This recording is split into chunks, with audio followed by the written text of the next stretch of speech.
Bonjour et bienvenue sur TV Land, votre web télévision locale. Au sommaire du journal de ce mercredi 27 août, cinéma Vieux-Boucau, The Lunchbox. Mère et marraine fête ses 10 ans. Nobiliada au Feria de Dax, fin du Festival du Conte, le festival de jazz a commencé à Cabreton. Le producteur landais Marc Bachet, premier au box-office américain, était présent à Vieux-Boucau lors de la présentation de son film The Lunchbox. Il dévoile à notre journaliste comment est né son film. Le producteur landais Marc Bachet était présent pour la projection de son film The Lunchbox en compagnie de sa famille pour leur faire partager son dernier film sorti en décembre 2013. Alors ce film a été une coproduction entre la France, l'Allemagne et l'Inde. Voilà, on voulait faire un film indien sans faire un film Bollywood représentant la culture indienne fait par des Indiens. Mais qu'on puisse exporter dans absolument tous les pays comme on l'a fait au final. Ça s'est passé au Japon, c'est passé aux États-Unis où ça a eu beaucoup de succès. Nous avons été premiers au box-office dans la catégorie film en langue étrangère et même en Inde, donc le film est sorti et il a eu un très bon succès, pas un aussi gros succès qu'un film de Bollywood, mais un très bon succès.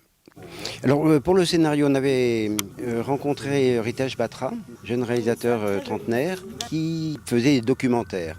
Et tout d'un coup, j'entends cette phrase, ça n'arrive qu'une fois sur 1 million. Alors là, on s'est regardé avec mon associé, on s'est dit, attends, ça, si ça n'arrive qu'une fois sur 1 million, c'est forcément une histoire de film. The Lunchbox, traduction La Gamelle, qu'est-ce donc ? C'est un vrai système qui existe en Inde. C'est des gamelles que les femmes préparent et qui sont livrées par un service spécialisé, ce qu'on appelle les dabawala, livreurs de lunchbox, ne savent ni lire ni écrire. Donc tous ces gens, ces dabawala, savent parfaitement comment repérer chaque maison. Et il n'y a jamais d'erreur. Il y a des millions et des millions de lunchbox qui sont livrés tous les jours en Inde sans qu'il y ait jamais une erreur. Et l'histoire, justement, c'est qu'il y a une erreur. Un lunchbox est livré par erreur à un vieux monsieur qui le reçoit et qui trouve la nourriture excellente. Et ça retourne à la jeune femme qui, elle, vivait en couple, mais elle s'aperçoit que son mari la délaisse un peu. Et lui se retrouve, au fur et à mesure du film, se retrouve plus jeune dans sa tête, plus ouvert, plus tolérant avec les enfants. Et elle se trouve, d'abord elle trouve l'amour avec lui, mais surtout elle s'affirme comme jeune femme. Et c'est un film qui donne horriblement faim, mais dans le bon sens.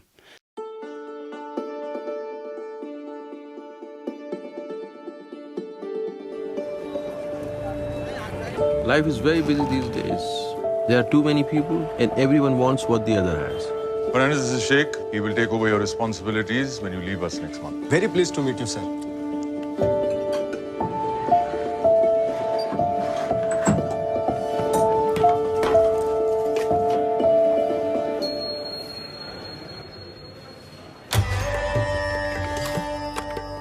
Aunty डब्बा वापस आया है, पूरा खाली आया है। क्या पूरा?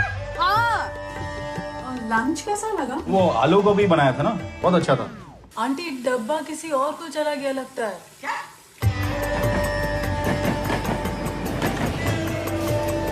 खाली डब्बा भेजने के लिए आपका शुक्रिया। कुछ घंटों के लिए सोचने लगी कि दिल का रास्ता वाकई पेट से होकर जाता है। हस्बैंड कल रात बहुत देर से आए, वो कुछ नहीं बोले। Why don't you have another child? Sometimes having a child can help a marriage.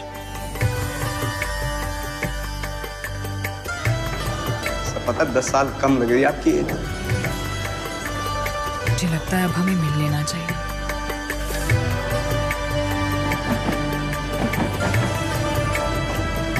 वो मेरी अम्मी हमेशा कहता है कि कभी-कभी गलत ट्रेन भी सही जगह पहुंचा देती है। Déjà 10 ans que le club photo de Mère et Marraine a vu le jour. Pour cet anniversaire, le club exposait à l'office de tourisme de Souston. L'occasion pour notre journaliste de faire un point. Plus habitués à présenter leurs clichés pendant la fête de la Tulipe ou le printemps des Landes, les membres du club photo de Mère et Marraine ont fait une exception en organisant une exposition et une réception pour fêter les 10 ans du club. Donc en 2004, un certain nombre de gens, à titre personnel, se retrouvaient pour faire des sorties photographiques, parce que c'était une passion pour eux.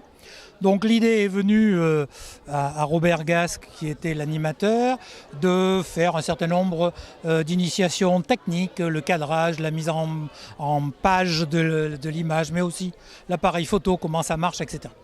Et puis ce genre de sorties ont produit des images Et quelqu'un a eu la bonne idée de dire, et si on faisait une expo ? Et donc la première expo est arrivée en 2006, gros succès, et le club était lancé. Avec une dizaine de membres au départ, le club compte aujourd'hui près d'une trentaine de photographes amateurs, dont quelques-uns ont été récompensés.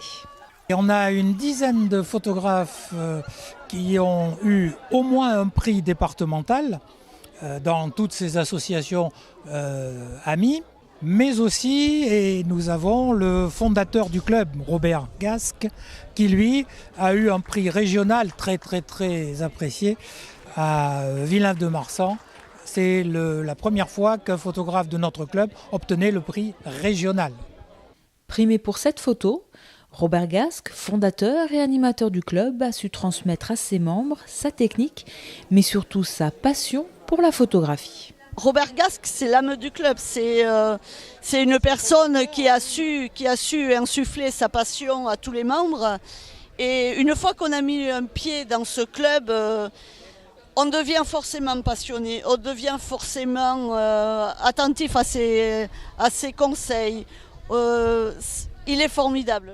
Le club photo est en pleine expansion et pour répondre au mieux à la demande, un nouveau cours devrait être mis en place dès la rentrée. Je vais réunir une équipe parce qu'on est 26, comme a dit le président. Et moi, je vais faire un peu de partie technique. Et je verrai avec d'autres éléments qui sont un peu formateurs pour arriver. Donc on montera peut-être 2 cours. Donc le premier et le deuxième mercredi de chaque mois. Et peut-être, si j'ai de la demande, un cours pour les enfants. Passionné de photos, débutant ou confirmé, le club photo de Mer et Marraine vous attend. D'ici là, vous pouvez profiter de l'exposition pendant encore quelques jours. Et maintenant, retour sur les fériades aquoises avec les éliminatoires ainsi que la finale de la Nobiliada 2014. Pour le concours des Nobiliadas San Pecador des Ferias de Dax, les nobiliers ont affronté des nobilios de la Ganadería de Baltasar Iban.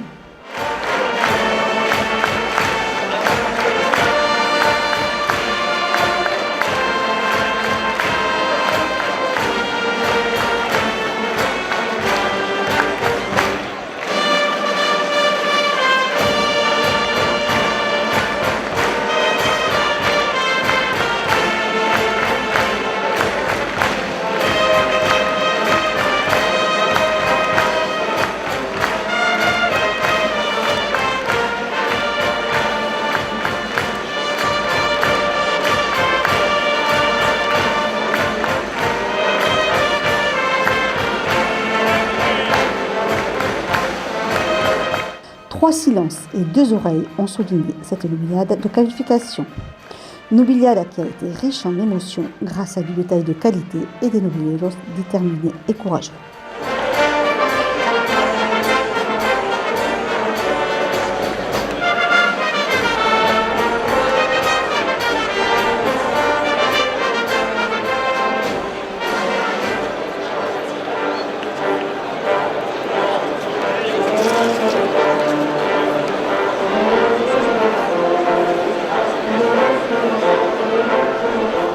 Et les 2 vainqueurs, Leo Valadez et Antonio Grande, se sont affrontés le samedi 16 août.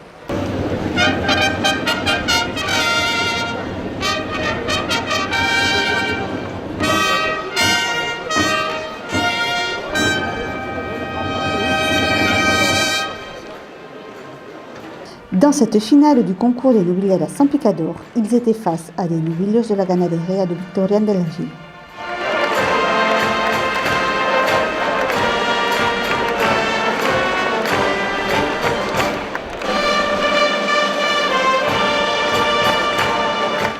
Le Mexicain Leo Valadez, à la tauromachie virevoltante et imprévisible, a posé lui-même ses banderilles. Et il a emballé le public par ses passes à genoux.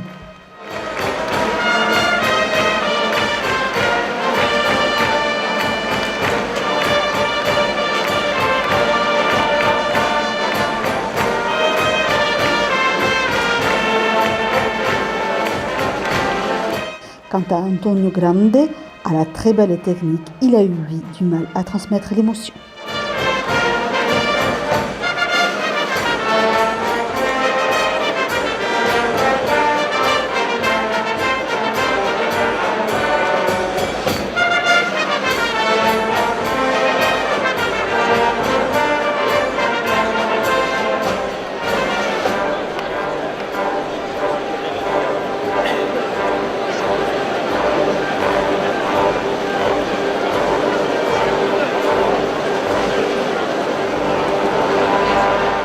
Les deux nobileros au style diamétralement opposé ont tous délivré un combat d'une très grande qualité, fait notamment souligné par le célèbre chroniqueur taurin El Señor Zocato. Et c'est Léo Balades qui a très logiquement été déclaré vainqueur de cette finale.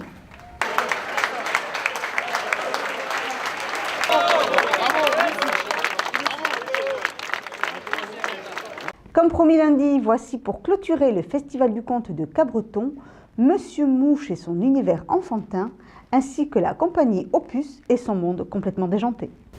Parents et enfants se sont donné rendez-vous à la Maison du Patrimoine pour assister au spectacle de Monsieur Mouche. Dans West Cat Story, ce conteur nantais mêle histoire et chant sur le thème de l'amitié entre chiens et chats.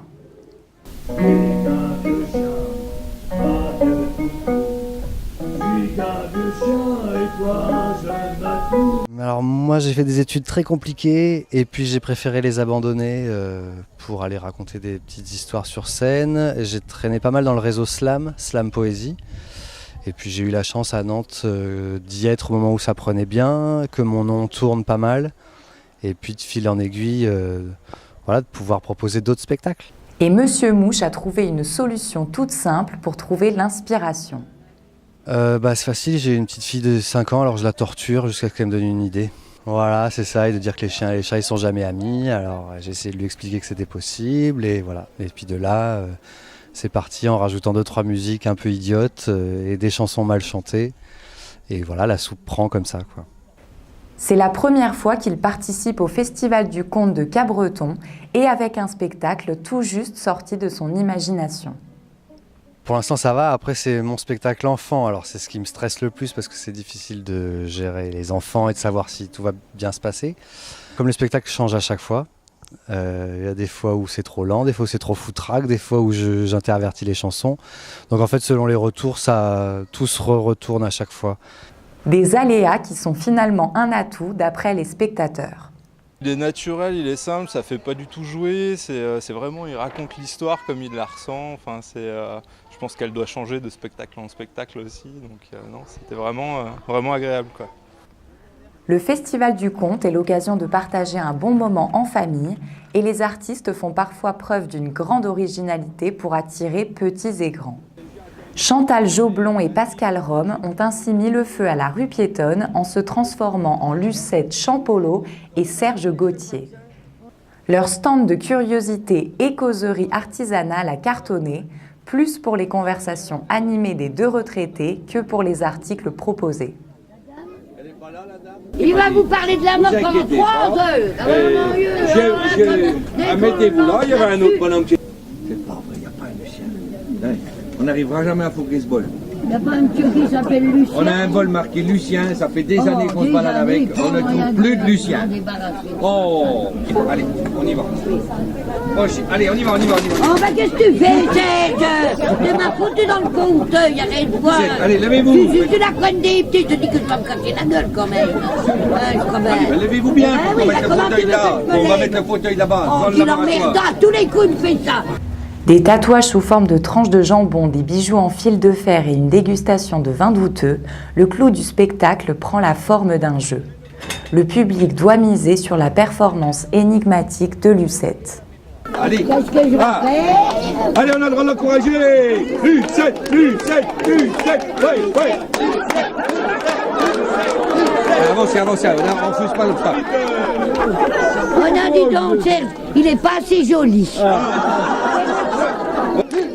Allez, oh l'exorcisme, tentative d'exorcisme. Je mesure les degrés dans l'autre sens. Oh, c'est pas joli là. Lucette, faut pas repartir, faut partir à l'envers. Faites 180 dans le même sens. Voilà, on tourne. Allez, on tourne. Allez, encore. Allez. Voilà, la phrase.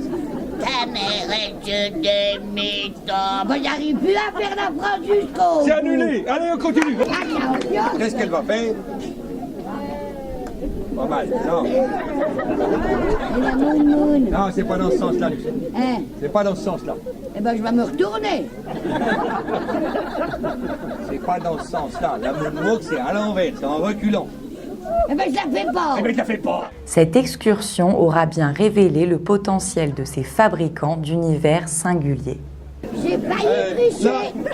Pour la 24e édition du festival Fugue en Pays de Jazz, l'Orchestre du Sud-Ouest, dirigé par Bernard Salle, ouvrait le festival à l'église Saint-Nicolas de Cabreton avec des solistes réputés. Mais avant de commencer le concert, le chef d'orchestre rendait un hommage émouvant en son ami disparu, Christian Nogaro, fondateur de ce festival. Nous tenions avec ce concert à rendre un hommage en musique, mais avant, bien que j'ai honor de discours, je souhaitais vous dire quelques mots sur Christian, que de souvenirs, que de bonheur. Et tout ça grâce à la ténacité de Christian, qui s'était passé sans compter pour mieux faire connaître et aimer la contrebasse. Nous voici maintenant dans la 24e année et orphelins.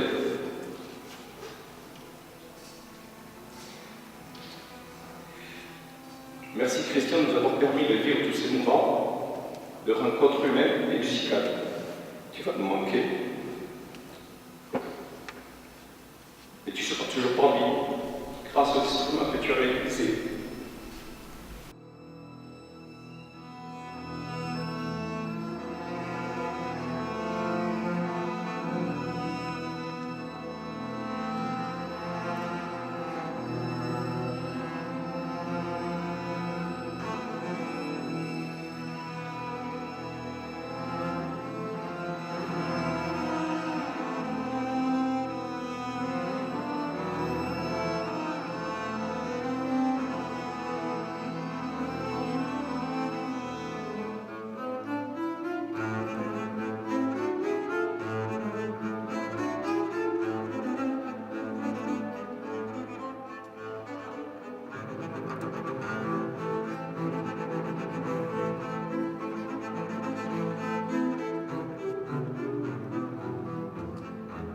Je tenais à rendre un hommage parce que c'est vrai que bon, c'est un ami de 30 ans comme on dit. Hein, donc c'était le luthier de mes contrebasses, on avait créé ce stage ensemble. Donc on aurait aimé qu'il soit là, donc il n'est plus. Il faut continuer pour lui. C'est vrai que le premier morceau, je lui ai dédié. C'était un hommage. On avait parlé du programme ensemble puisque c'est lui qui voulait une soirée italienne autour de l'Italie qu'il aimait tant. Donc c'est vrai que c'est un concert hommage. Je pense qu'il y aura encore beaucoup d'hommages à Christian. Et ça fait depuis l'année dernière que nous faisons l'ouverture du festival avec un concert classique uniquement. Et on accompagnait les plus grands contrebassistes jazz et même plusieurs fois des jazzmen. On a fait des parties aussi jazz. C'est l'Italie. On a la chance d'avoir 2 professeurs au stage qui sont italiens. Alberto Boccini qui est professeur aux hautes études à Genève et Giuseppe Ettore qui est soliste de la célèbre Scala de Milan. Donc pour trouver plus spécialiste que ça en Italie, c'était pas possible. Donc évidemment, on a tout le grand répertoire de la contrebasse italienne.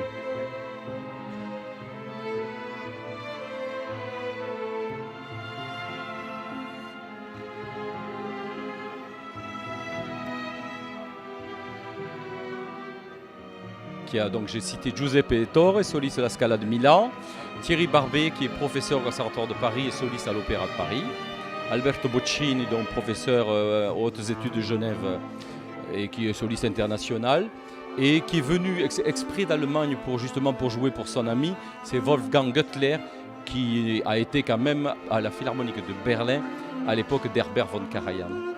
Ce sont des habitués du stage du festival, ils sont venus plusieurs fois. Ça fait entre, je pense, 10, 15, 20 ans qu'ils viennent régulièrement. Donc ils se connaissent entre eux, ils s'apprécient. C'est ce qui est bien, c'est qu'on rencontre on va dire, des extraterrestres de la contrebasse. Et ils sont là avec nous, ils se comportent, enfin, ce sont de vrais amis, quoi. Chacun avec son propre style, les solistes ont su régaler le public, venu nombreux. Ils ont refusé du monde, il y a des personnes qui sont rentrées un peu, on a du monde derrière le chœur. Donc on est heureux, quoi. Une église pleine comme ça fait plaisir. C'est avec une forte émotion que cette 24e édition s'est ouverte, annonçant encore de beaux moments musicaux.